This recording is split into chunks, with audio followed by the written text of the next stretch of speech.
po sa press briefer. Ito din pinakihintay ng lahat, no, na issue ng fare increase. No? Suffice to say, this is one of the hardest decisions of the board. Ilang beses namin piniikot-ikot to. Na-present po to kay Secretary Banoy. And marami pa siyang adjustment, no, downwards. So we had to recompute our numbers over and over again. The difficulty here is that the price of fuel is so erratic in the sense that every week we see substantial, no, not just minimal changes, but substantial changes. So let me start off first, with the board's permission, yung aming mga facts that we considered. No? We considered, of course, fuel price. No? Ang kinonsider namin fuel price dito ranges from 75 to 80 pesos per liter. This was, I think, last week's prices. No?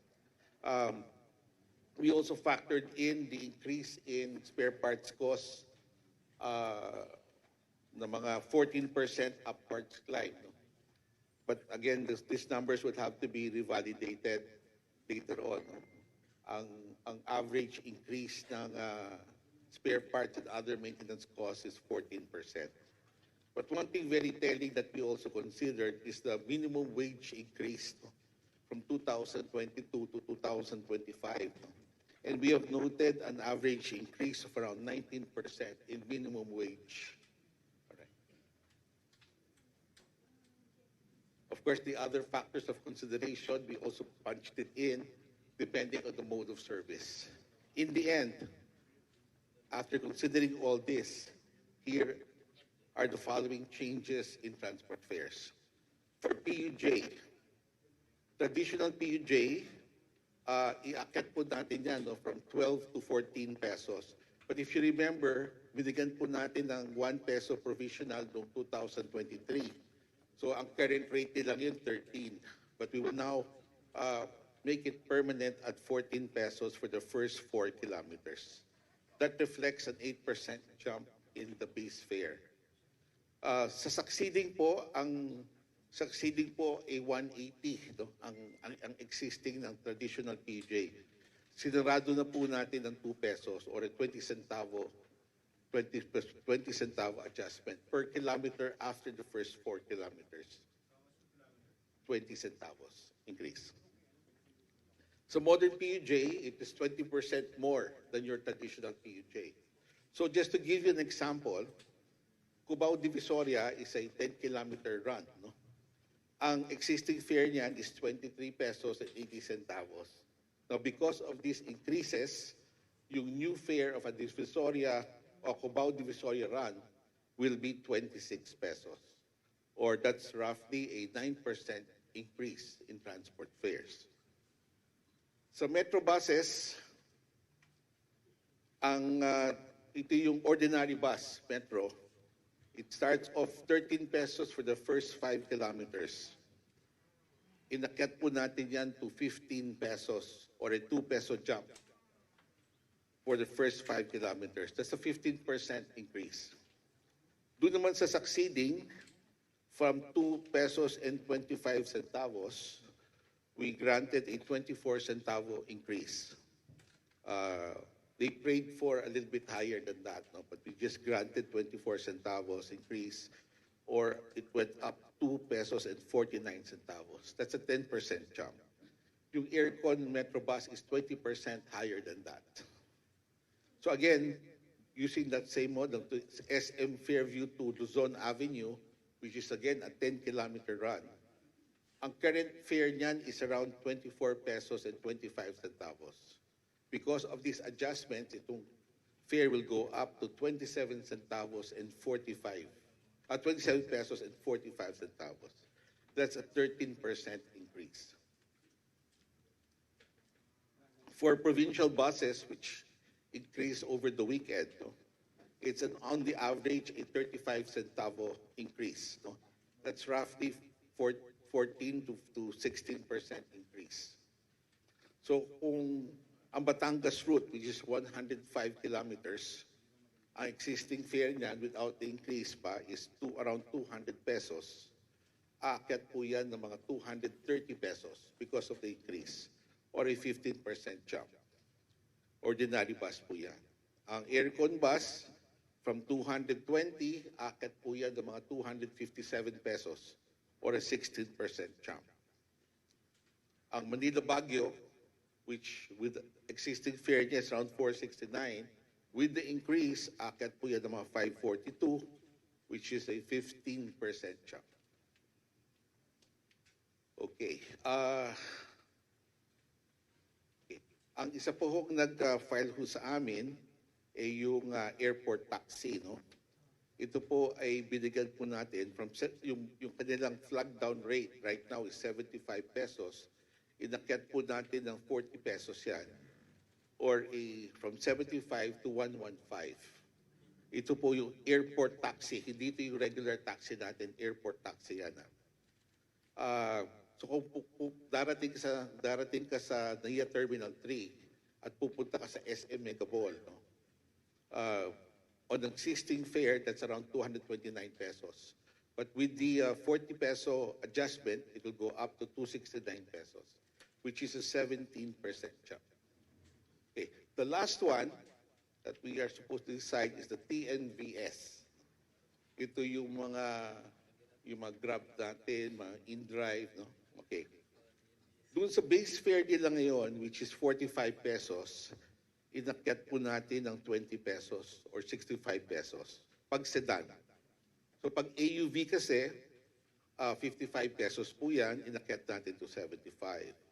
Ang hatchback, 35 pesos, 20 peso increase na naman. So it's a 20 peso increase across the board as far as the TNVS is concerned, yung base fare nila.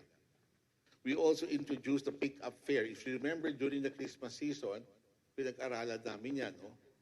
During the Christmas season, we allowed a 24 peso pick-up fare rate for the first kilometer. Ito, binigyan natin, pero binabaan natin to 15 peso pick-up rate. No? So all in all, other than that, there's been no increase. The per kilometer rate ng TNVS remains the same. Yung per minute rate nila stays the same.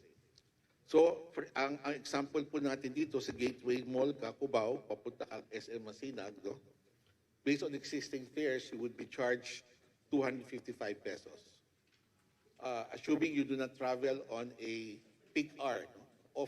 Off-peak hour to. Ang new fare would be now additional 20 pesos, which is 275. Magiging 275 po yan, or a percentage increase of 8%.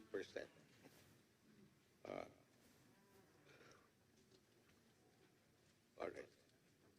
We have other examples of yung pinakuli pa natin, yung P2P, point-to-point, no? We allowed a 15% increase based on existing fare. Kasi ang P2P po, one fare lang po yan.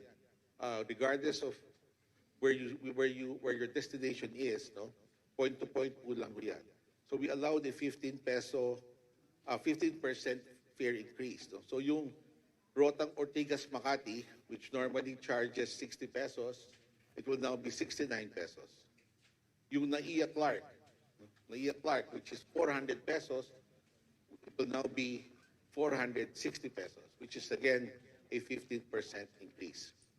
As you see, we have tried to be below the minimum wage increase of 19% on the average, just to make sure that kahit paano within the affordable reach ng ating minimum wage earners natin. Okay? Having said that, Anes, we'll open it now to questions.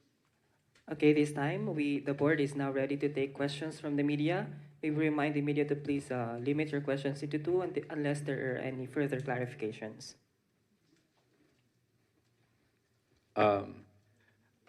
Chair, ito sa lahat to ng increases na to, ang effectivity ba nito lahat ay sa Thursday? Kasi yung sa Jeep, as per announced by the DOTR Secretary, it will be on Thursday.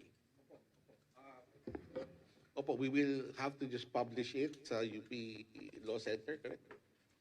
So we'll probably do that today, if not tomorrow. And then, as soon as it's published there, next day pwede na. Kaya estimate namin Thursday, pwede na ipatupad to.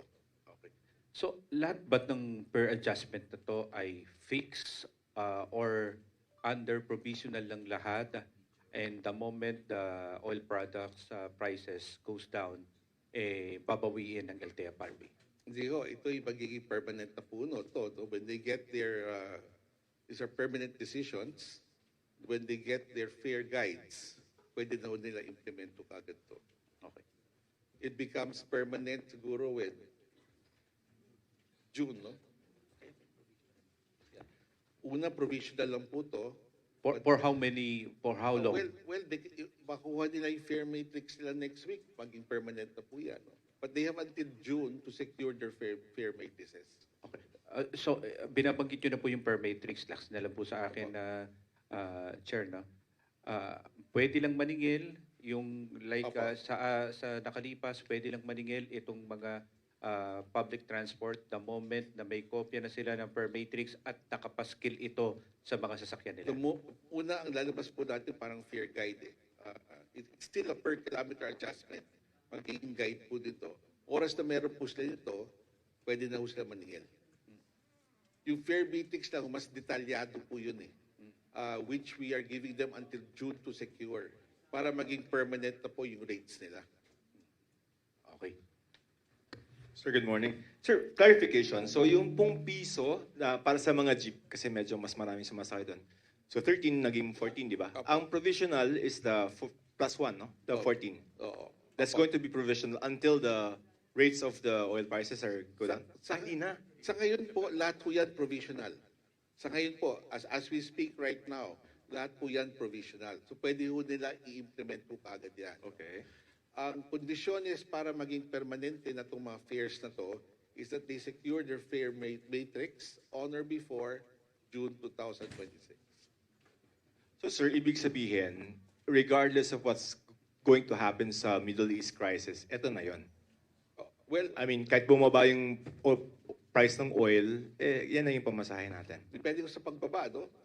As I said, ang price consideration po natin dito naglalaro between 75 to 80 pesos per liter, no? If it goes even lower than that, then ibang usapan na naman po yan. Okay, so I'll phrase my question. What if yung Middle East crisis ay matapos na and then the price of oil goes back to where it was before the conflict? What's going to happen to these rates? Immediately po yan, may provisional reduction po tayo. Pending hearing, may hearing po yan eh, no? Okay. Baka naman umakyat yung other factors of operations, pero immediately, once the price of fuel drops below the 75 peso level, may provisional reduction po yan. Immediately. Immediate. Provisional reduction. Pwede ko pong, Pwede ko kami mag-issue ng provisional reduction para ibabago natin. kasi kawawa naman. Corresponding day. Kawawa naman yun. Sir, so ibig sabihin, all but how many public utility vehicles ang hindi na lang? So, regular taxi, wala. Wala pa ho yung regular taxi, yung UV Express, kasi kaka-file lang ho nila last week, and yung motorcycle taxi. Wala pa yun, sir. Pero may pending. May pending petitions na po sila. Papayagan din yan. We'll decide on this siguro next week. Okay. We will look into the possibility kung justified ang provisional increase in the meantime. Depende po kung ano sasabihin nila eh. Kasi tatanong namin bakit last week lang sila nag-file. Sir, last na lang on my part. Opo. Paliwanag lang natin, wala talaga kayong choice but to increase. Oho, kasi sustainability issue eh, no? This is the other alternative, no? Meron po tayong ayuda na binibigay po natin ngayon, no? This is a whole of government approach, no? Binibigyan natin ayuda, may subsidy tayo ilalabas, no? Sana kung alam natin, bukas makalawa, tapos na to eh, no? But it's something all of us are not sure how long this will take, no? So that adds to the complication of the problem. But it's a whole of government approach. If we can bring down other cost centers, we're working on the, for the excise tax is being reviewed, no?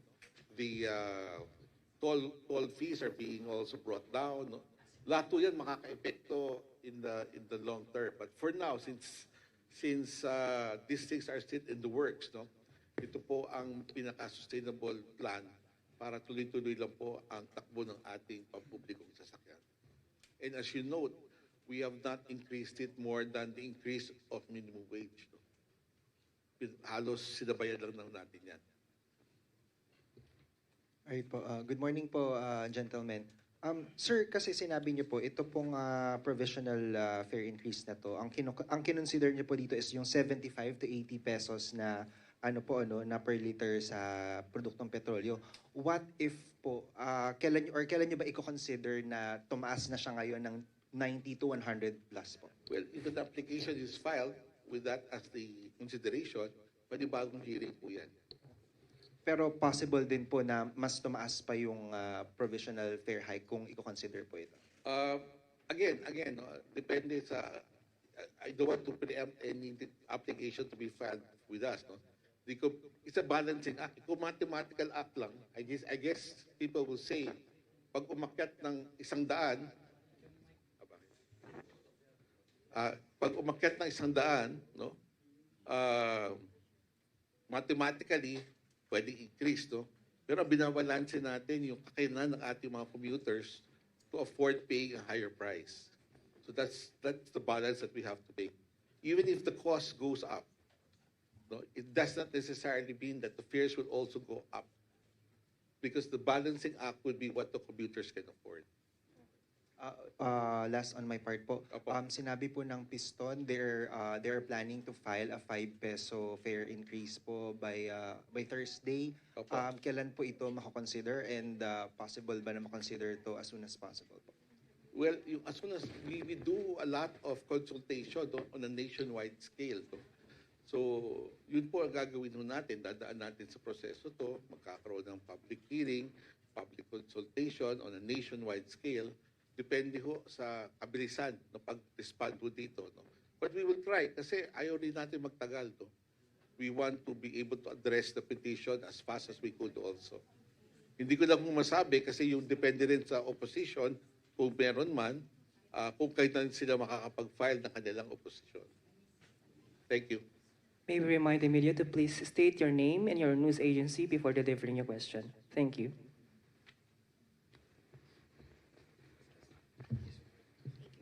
Good morning po, Diane Sampang from Inquirer. Just a clarification po, ang Apo. effectivity po lahat ng fare increase ay Thursday? Thursday po. Okay po. And then, ito pong petition kung saan nakadepende yung fare increase po, anong taon po siya final? This was filed in 2023. In fact, the fuel price na kino-consider noon malayo sa what we have right now. So the board had to do really a computation outside the initial factors of consideration. December pa lang ho, if you recall, meron na ho tayong pinag-uusapang fare increase noon. So we had to redo our numbers and then binabalansi po yan with what the computers can afford. And asking for comments lang po sa mga statements po ng transport group. Nag-comment po si Marvel Buena, president po ng Manibela. He said po na sampal sa aming sektor na mahigit 100% ang tinaas ng petrolyo, particular ang diesel, tapos piso lang ang fare increase. What will be the action po or statement po dito and kaukulang gagawin po ng LTFRB? Let's do the math, no? Let's do the math. Let's not pakita niyo sa akin yung mathematics po nila. Kasi the effective increase is not 1 peso, it's 2 peso. Kasi ang pinanggalingan po ito, 12. If you look at the applications filed, it was 12 pesos. Pinagbigyan na nga ng piso, kahit bumaba na ang presyo ng crudo at the time pinagbigyan in April 2023, that 1 peso was not withdrawn. At tuloy-tuloy pa rin nakinabang ang transportasyon tungkol sa bagay na yan. So it's not a 1 peso increase, it's a 2 peso increase effectively. Kasi 12 pesos ang pinanggalingan ng aplikasyon. It's all documented. So saying it's 1 peso is not true. It's 2 pesos. We could have easily removed the provisional increase to 2023. But we did that. So mahirap naman sabihin sa commuters natin yung bagay na yan, piso lang. 2 piso po yun. Then let's do the math. 2 piso increase. Ilan ang pasahero nila sa isang araw? Ang sabi ng Piston, ilan? 300 hanggang 400 na pasahero araw-araw. At the time, multiplied by 2 pesos, how much is the gain? Correct? Ilan litro sa isang araw? 30 litro sa isang araw. Umakyat ng 20 pesos, 600 lang yan. Di ba? So we understand. But at 20 pesos, we're starting, what was the price of fuel at the last fare increase? 51 to 56. Umakyat ng 20 pesos, that's 71 to 76. But still, they enjoyed that 1 peso. Right? 71 to 76. Kaya nga dinagdagan pa natin yung succeeding. Kasi pinoconsider na natin lampas doon. Kasi it's a running number. Our decision was made with the analysis po namin last week. Ngayon, 100 na. Pag-file sila ng panibagong petition, gusto nila, hilingan natin. But to say sampal yan, insulto naman sa mga commuters yan. Pagbabayag sila ng karagdagan. Diba?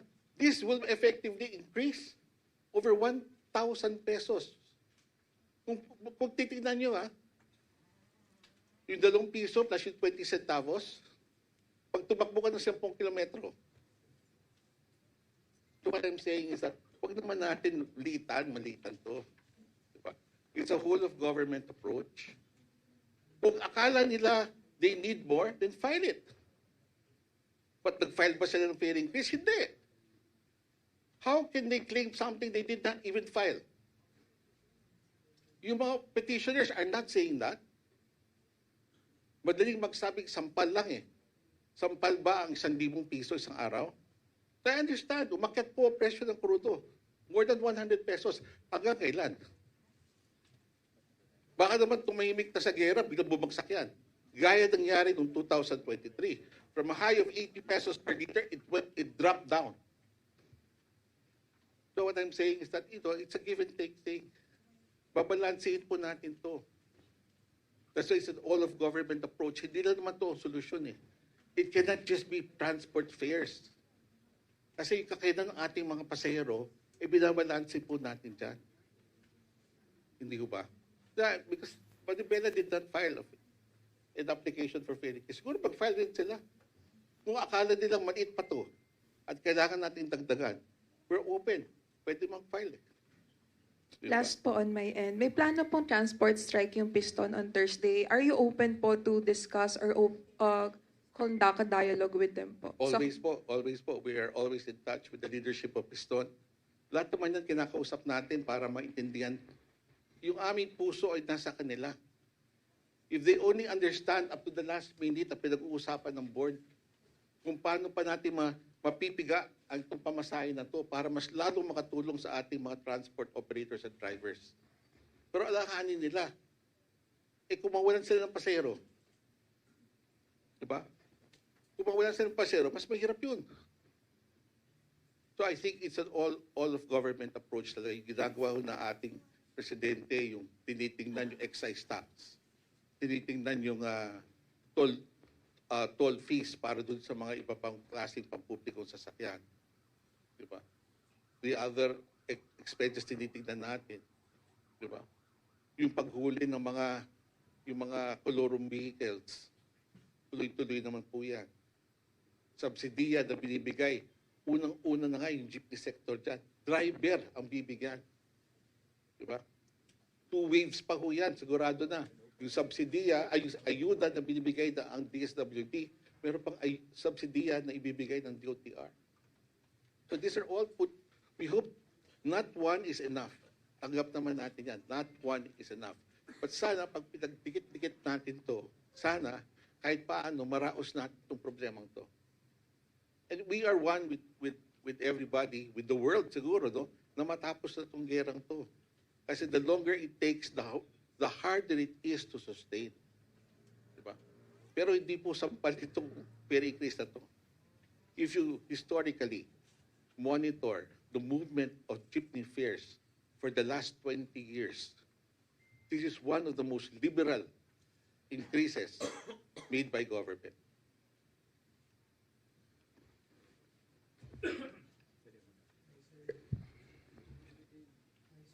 Yeah.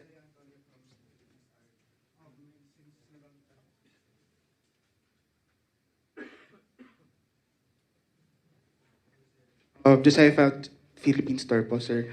On the end naman po on commuters, ask ko lang po if meron po ba kayong tinitingnan na window period kung sakali na i-review ulit yung fare para i-decrease naman kung sakaling mag-ease na yung iba pang mga conditions so far? Pag nag-drop po, dun sa level na pinag-uusapan natin, no, fuel price, immediately we will call a public hearing on this. Months? Hindi po. We can do a provisional reduction. As similar po for a provisional increase, we can do a provisional reduction. Depende po sa takbo talaga ng fuel. But again, there are other factors of consideration, hindi na naman fuel. Although fuel is one of the biggest chunk sa gastusin po ng isang transport company. Thank you po.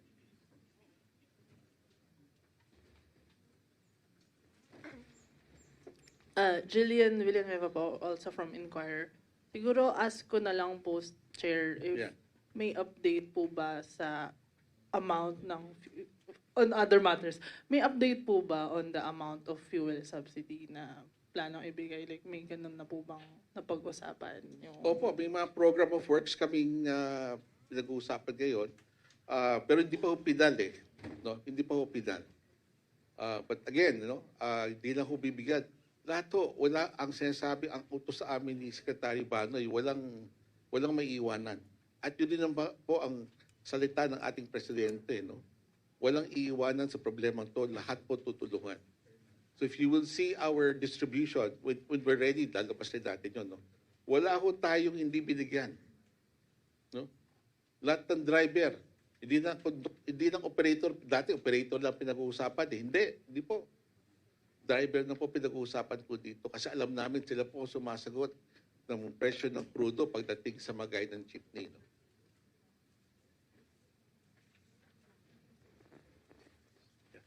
Okay. Sir, clarification. So I was Opo. going through your Opo. rates, no? Opo. Ang combination po natin pag sa provincial, po per kilometer na mga Opo. centavos. Opo. Tama, sir. Can I just pick up on what you said earlier? The 1,000 pesos figure. Ito po with anong magiging effect nito sa mga driver? Hindi po. Sinasabi natin 300 pasero sa isang araw. Okay. So kung nabigyan natin ng 2 piso na, we made it permanent. That's 600 already. Okay. Tapos meron kang 20 centavos succeeding. Okay. So kung pag lumampas ng 10 kilometro yan, halos dagdag 1 piso yun, di ba? Okay. So halos 3 piso na. Opo. So multiply it by 300, that's around 900 something already. So ibig sabihin, it's not a small money. No? Kumbaga pwede niyang hindi Dagdag to, dagdag sa kinikita ng driver ngayon. or offset nun sa ginagastos nila. Offset. Hindi mo ma-offset lahat, it will offset substantially. So mga 900 yung average, sir, 900 to 1,000? Depende sa ruta kasi. No? If you look at a 10-kilometer run, tama ho yan. So kumbaga, kung gagastos sila ng dagdag sa diesel, may Opo. pang Opo. salo. Opo, kung 30 pesos lang po inakyat, halos pantay lang po yan sa kinikita. Okay, got it. Thank you. Halos pantay lang.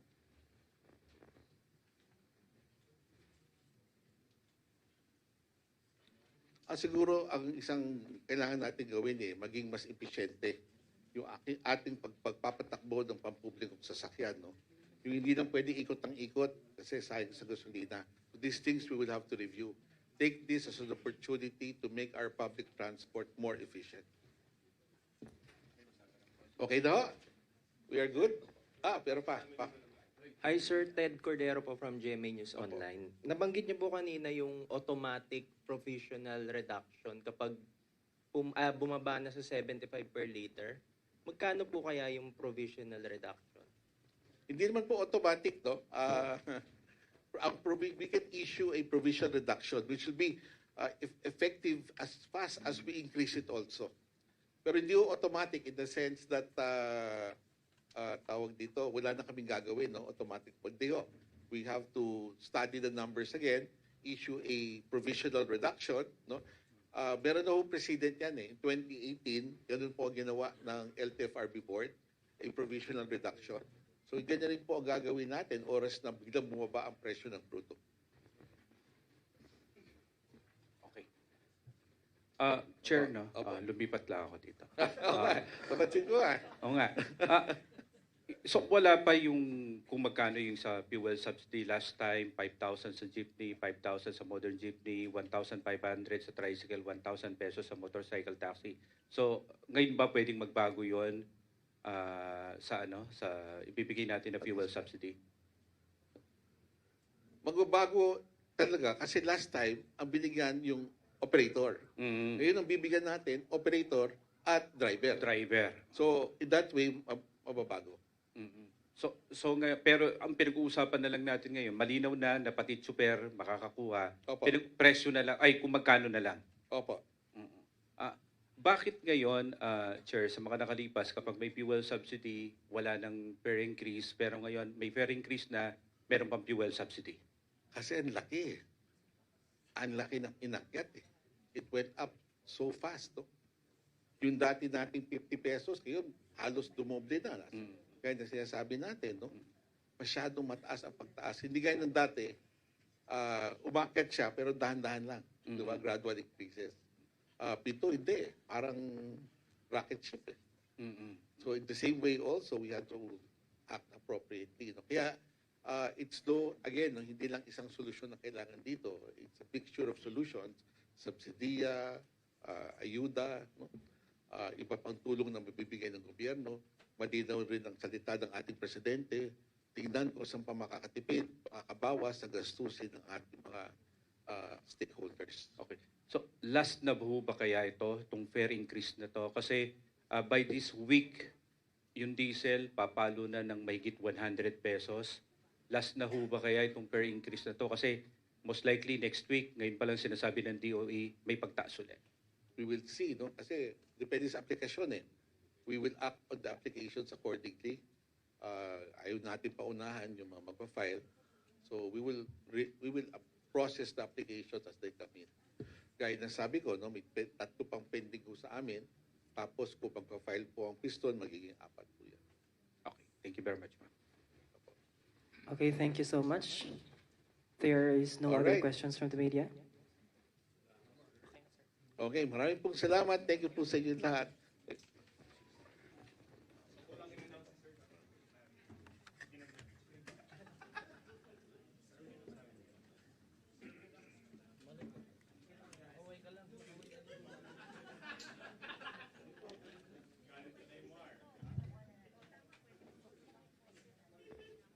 Yung